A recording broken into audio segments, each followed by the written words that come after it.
o Alerta Geral. Bate-papo político com os jornalistas Luzenor de Oliveira e Beto Almeida.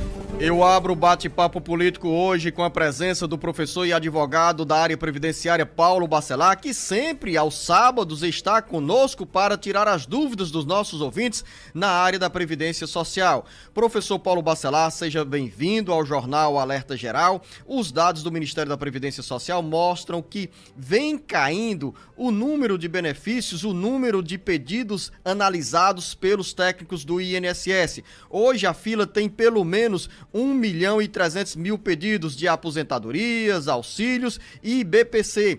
Essa redução na fila significa que os segurados da Previdência Social, os beneficiários do INSS, estão sendo atendidos com respostas mais ágeis do Instituto Nacional do Seguro Social? Bom dia, professor Paulo Bacelar. Bom dia, Luzenor. Bom dia a todos os ouvintes do programa Alerta Geral. Olha, Luzenor, é meio controverso, né?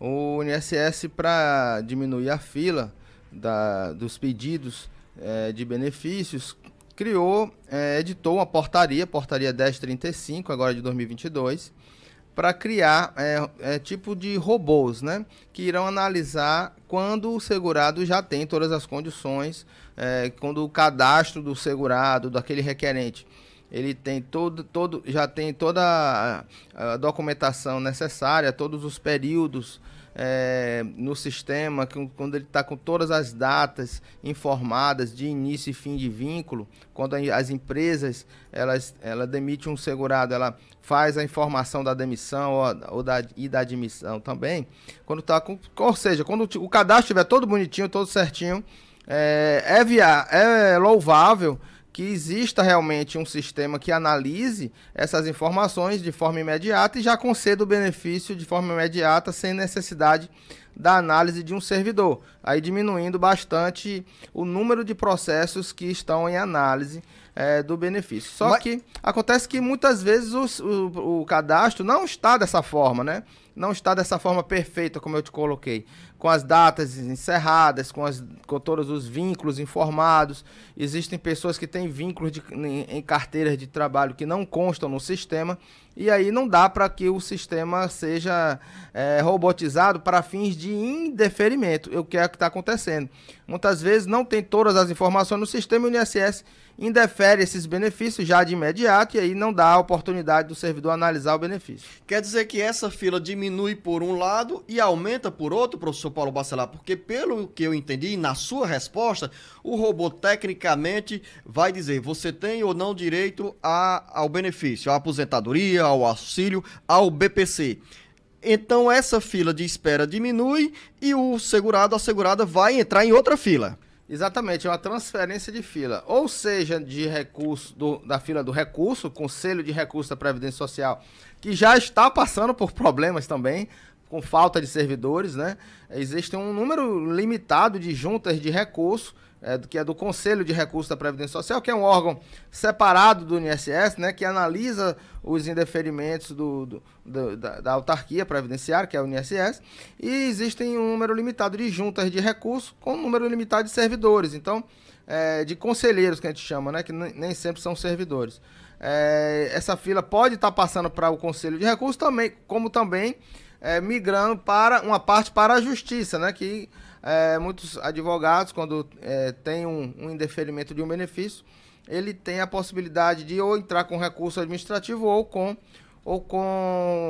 uma ação judicial direta na Justiça, e aumentando aí a fila da Justiça. É legal que tenha um sistema que analise o processo, quando é para conceder um benefício de forma imediata, quando você já está com o acerto de vínculos feito antecipadamente, né?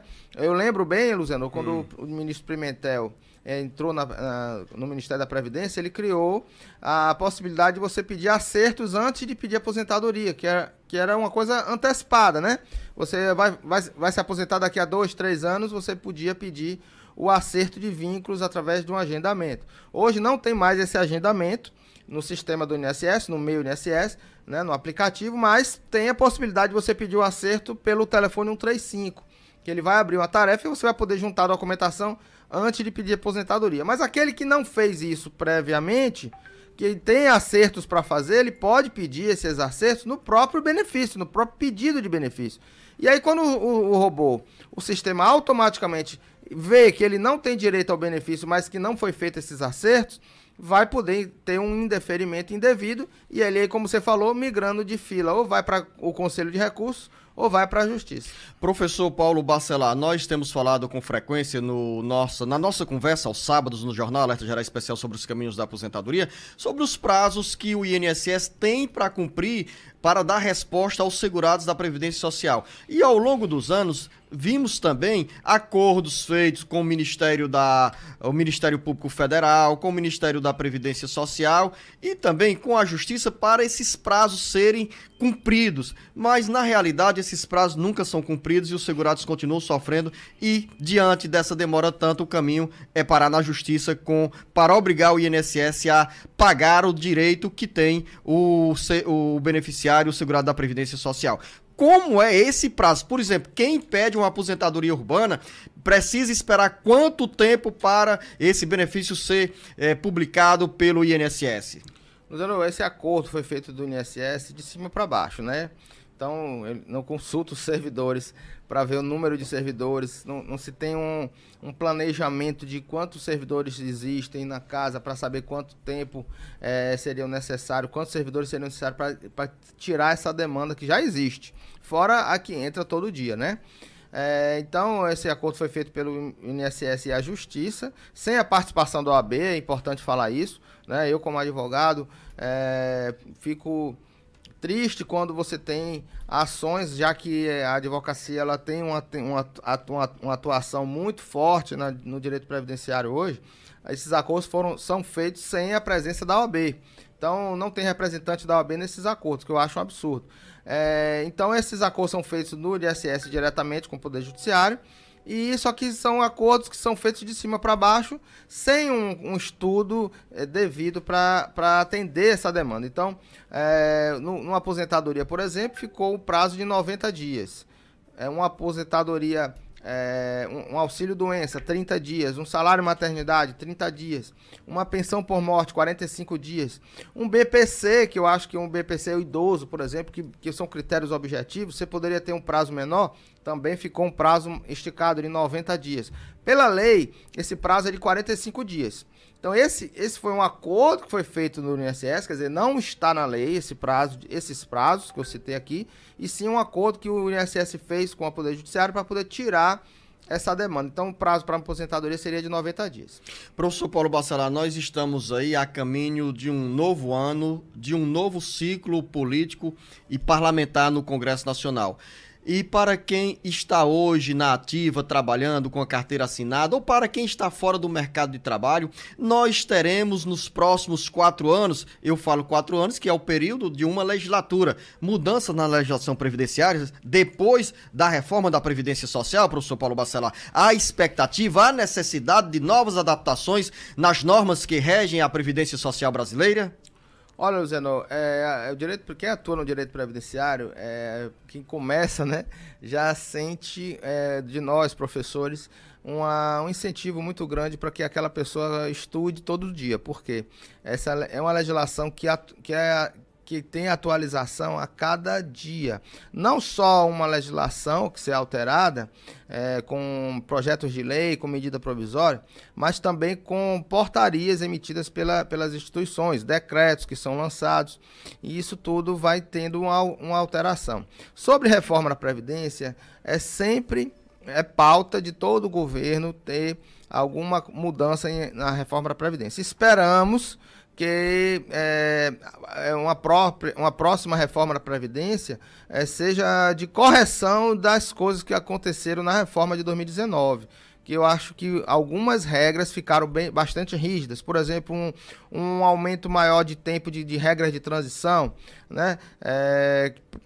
São 5 regras de transição para aposentadoria por tempo de contribuição, mas o período, a pontuação, ela teve 1 ponto a cada ano, poderia se esticar um pouco mais, 1 ponto a cada 2 anos, por exemplo, para aquela pessoa que já estava perto de se aposentar, não ter um tempo muito grande de espera, já que estava perto de aposentar. Então, acredito que possa ter, penso e torço para que possa ter algumas regras de melhora nessas regras de transição, pelo menos. As regras de pensão por morte ficaram bastante rígidas, bastante prejudiciais a quem vai pedir uma pensão por morte, o cônjuge ou os filhos. Então, acredito que torço para que haja mudanças para melhorar essa reforma que já foi feita. Hoje aqui no Jornal Alerta Geral para falar sobre essas questões da Previdência Social, mas amanhã você, ouvinte internauta, tem um encontro marcado aqui com o professor Paulo Bacelar no Jornal Alerta Geral Especial sobre os caminhos da aposentadoria. Vamos ter muitas outras conversas aqui no Alerta Geral ao longo desses últimos 2 meses para encerrar 2022 e também em 2023, sempre com o compromisso de levar a você, ouvinte internauta, essa informação correta na área da Previdência Social. A você, professor Paulo Bacelar, uma boa sexta-feira. Obrigado, Luziano. Estou aqui sempre à disposição para se debater sempre assuntos pertinentes ao direito previdenciário, que, como eu disse, muda bastante, tem muita atualização que a gente precisa informar a população sobre tudo isso.